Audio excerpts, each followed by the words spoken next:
पालघर जिल्ह्यातील माहीम येथील नवोदय विद्यालयामध्ये बांबू कलेच्या विशेष कार्यशाळेचं यशस्वी आयोजन करण्यात आलं।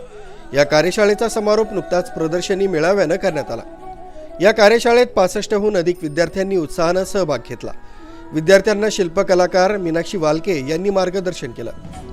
प्रशिक्षणार्थी विद्यार्थ्यांनी बांबूपासून पेन स्टँड, आभूषणे, वॉल हँगिंग, फ्लॉवर वॉश आणि कॅरी बॅग अशा विविध 12 प्रकारच्या उपयोगी तसंच सजावटीच्या वस्तू बनवण्याचे कौशल्य आत्मसात केलं। कार्यशाळेचा समारोप 4 मार्चला भव्य प्रदर्शनानं झाला।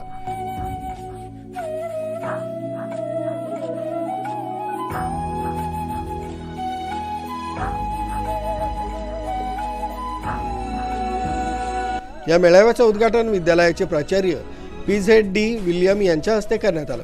यावेळी विद्यार्थ्यांना मार्गदर्शन करताना प्राचार्यांनी आत्मनिर्भरता या विषयावर विशेष भर दिला। प्रशिक्षण नवी दिल्ली येथील handicraft and carpet sector council यांच्या मार्फत आयोजित करण्यात आलं होतं।